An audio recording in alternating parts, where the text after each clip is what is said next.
Hi there. This past Thursday, HBO held a big House of the Dragon for Your Consideration panel to launch their Emmys campaign, and a couple of interesting news pieces came out of it. So I decided to split it into two videos to give each more focus. That part one was going over that Condal said how many major events from the books they're going to cover. But here in this video, I want to go over a very intriguing statement Condal made that one upcoming season 3 episode will be quite distinct from their traditional format. And what could that mean?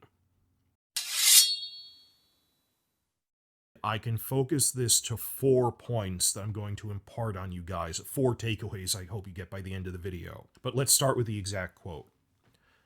What I'm most excited about from a dramatic perspective is that we got to have a little fun this season, and there's a conceptual episode, meaning that it isn't in the traditional vernacular of what we've laid out as the structure of a House of the Dragon episode. It's very character driven, and I think it's really great, and I'm really excited to see it rendered. This launched a lot of interpretation right away because we didn't have the full video to start with. It comes in clips and secondhand reports from reporters who were there, so there was a bit of confusion at first as this got garbled through the telephone game of the internet. That at first we heard them saying it's focused on one character. But now that we have the full quote, that isn't what he said at all. He specifically said character driven. It could be focused on one character, maybe not. So that's point 1 of 4. It's not necessarily on just one character. It might be someone with their child or with their romantically. We don't know, but all he actually said was character driven. Second point out of 4 is that he appears to be stressing character driven as opposed to containing action sequences. Therefore, it probably isn't a whole episode focused on introducing Alicent's youngest son, Daeron. Some have been speculating that, and we were eager for it at first. Oh, it'll be all about one character.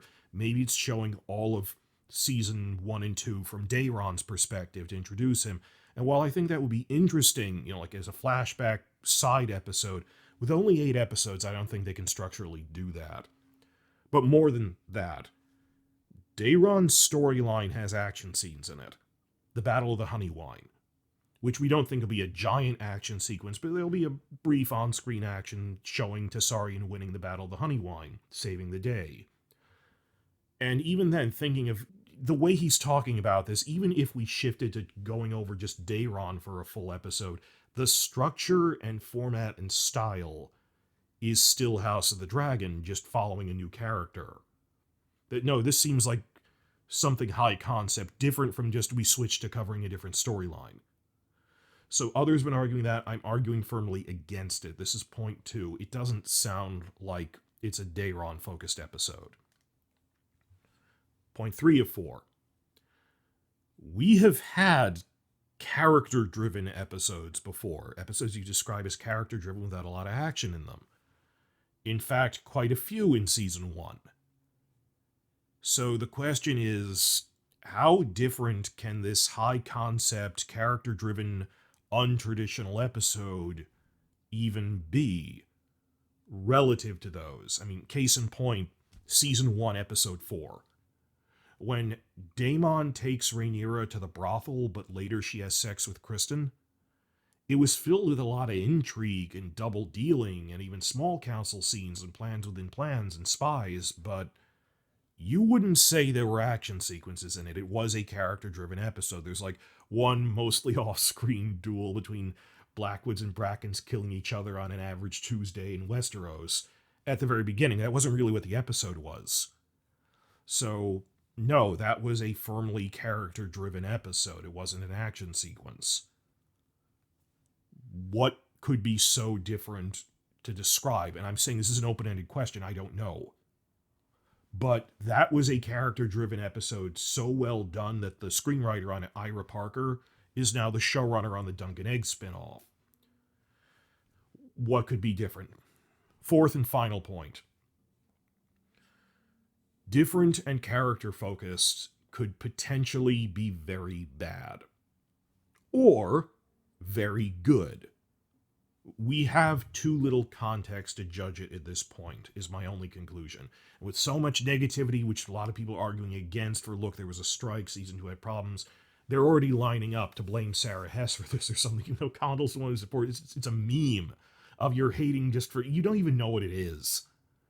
And it could potentially be very good. Just from the way he's describing it, this is my guess, and I'm not the only one guessing this, but we came to it independently. My hope is that Condal is referring to an episode focused on Aegon, as he goes through self-reflection and character development while fleeing into exile in Essos. In my head, I call it Aegon the Exile, is the episode name. That Aegon in Exile, because otherwise Aegon wouldn't interact with anyone else this season, because he's in a different continent. So otherwise, how would you work him in? They might just intercut his scenes, but I trust that a lot of you have watched the mega hit cartoon series Avatar: The Last Airbender. One of the best episodes in the entire series, praised by fans and critics, roughly the midway point, it was in season 2, Zuko Alone, is one of the top episodes they ever did. And you would describe it as structurally very different from the normal episodes and character-driven. Because it's Zuko, the antagonist of season 1, he's fleeing across the desert, and as he rides across the desert, he's getting heat stroke while he's being carried to the other side.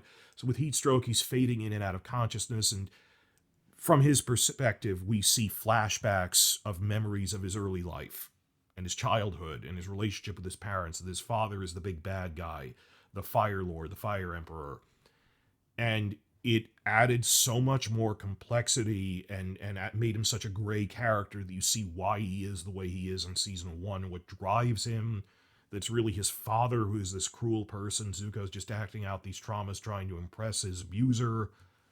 And yeah, I think it's entirely possible that what Condal is referring to now is an entire episode devoted to Aegon's slow recovery and character transformation, and it'll be our equivalent to Avatar's Zuko Alone. It is a big risk. This could make or break them, that this could win people back with how untraditional and good it is if it is Zuko Alone, like that.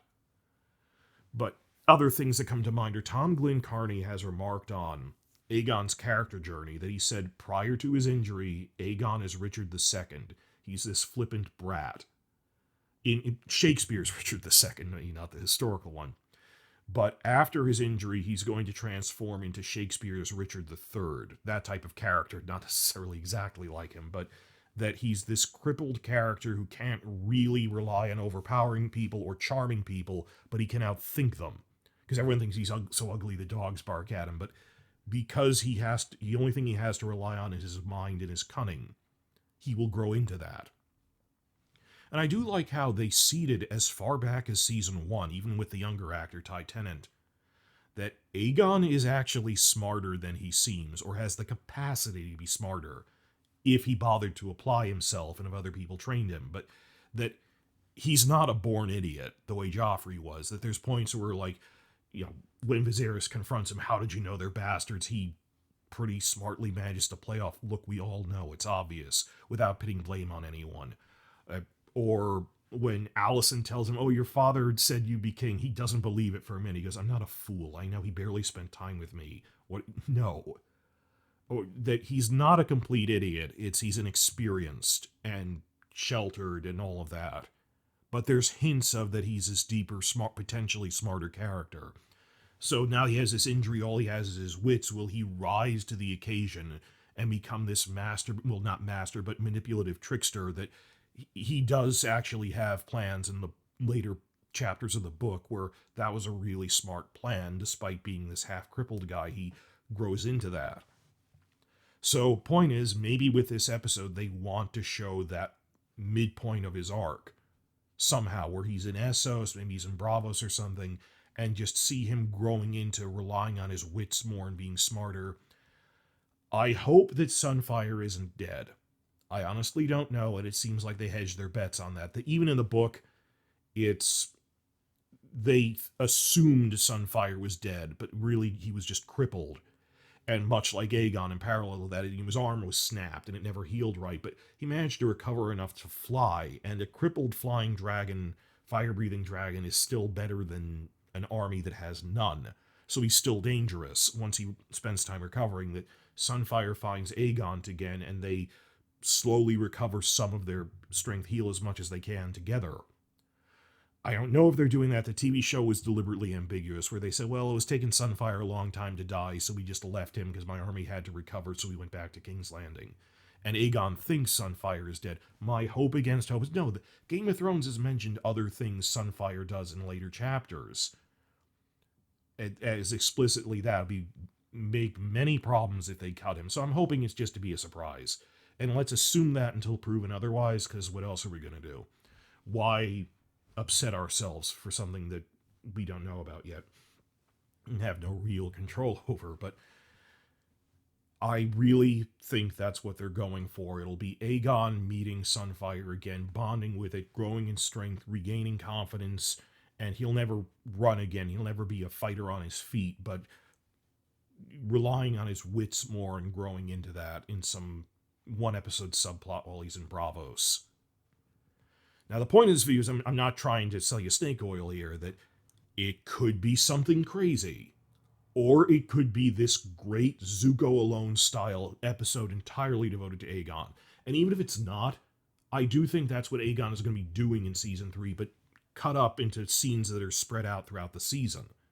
I just think what he's saying is we're going to do all that in one episode to make it more focused, and fine, that's playing around with formatting, because he is in a different continent from everyone else.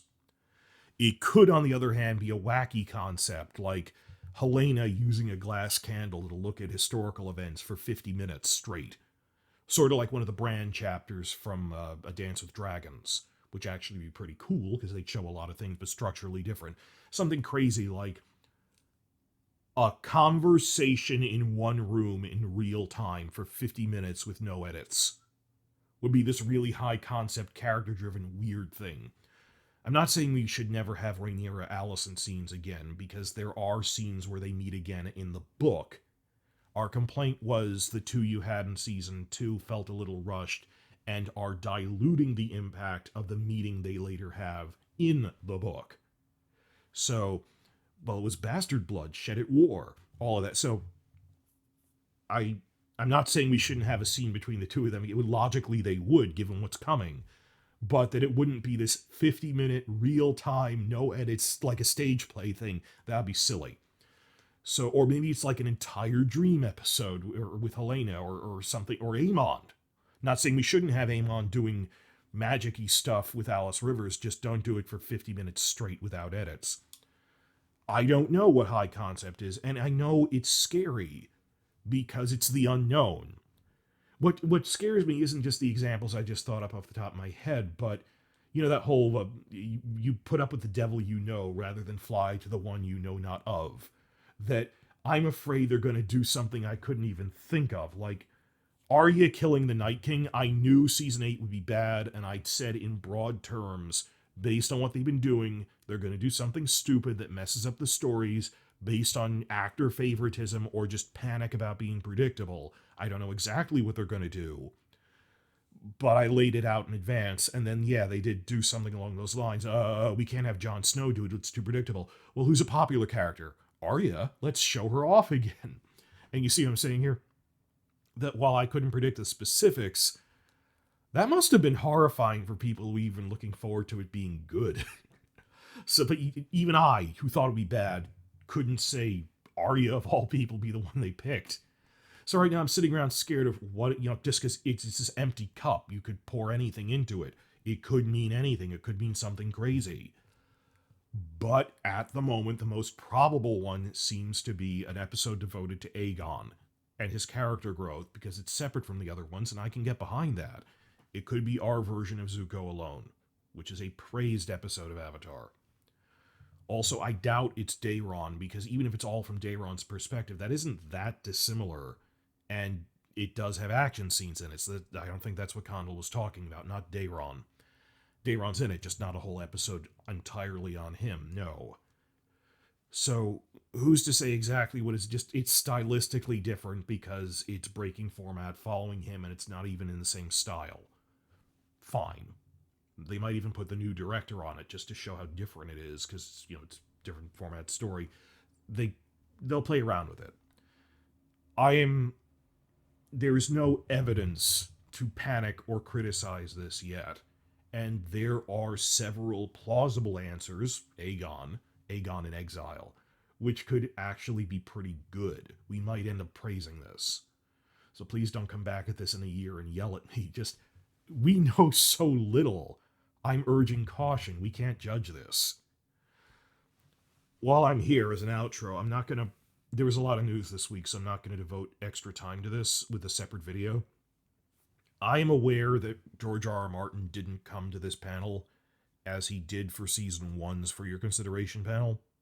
And Red Team Review already talked about this, that even he said we shouldn't read too much into that because, yes, he had a premiere for another project he was doing at the same time. I have other videos covering, I don't think it's like 0 to 10 with, oh, they must be at each other's throats. I mean, people said the fact that Martin made a blog post as a warning shot, and everyone said he could have said more. He made a warning shot. He wants to work with these people again. He's having a disagreement with them, which might never be resolved, but it's a disagreement. He's not vilifying them. And there are hints that he might have cooled off a bit, or maybe someone talked to him. I don't know, but he's said nicer things since then. He's praised the cast members for Saturn Award nominations. Yeah, he didn't mention Condal in that, but it was so brief that could mean anything. But as Red Team Review said, maybe he didn't come because he didn't want to make it awkward, because their disagreement isn't entirely finished yet. But maybe it's not this screw you to Condal, but I've had words, you've had, everyone, you've done this in real life, with family, with friends, where I'm not actively fighting with them, but I was fighting with them. So rather than come to their party, which I could, but it would be awkward, maybe I should stay home rather than cause a scene. That is actually trying to be polite. But you could read anything into the fact that he wasn't there. So this is part of the ongoing saga of Martin's comments on this, that in the past 2 months at least, he's been relatively polite about it. So that whole line about, and you know how reasonable I am, this is part of the wider tapestry of that. This didn't add or subtract anything, that he could have just been being polite and didn't want to, in the yet another event to go to. So whatever. I really think the other things that already happened were bigger evidence, for good or bad, to examine about, well, reading through his blog words means more to me than whether he came or not. So just because we have no way of knowing, it's not worth making a separate video about that. But I'll keep covering that. Just the next time anything comes up, I will make, of substance, I will make a separate video about it. So my thing with both Martin and with, well, we're doing this kind of conceptual episode, we know so little it could be anything, and I have a wait and see attitude. And let's hope they have Aegon in exile and it's their version of Zuko alone, and it gets Tom Glenn Carney an Emmy or something, because he is a great actor given his work in season. He's really good.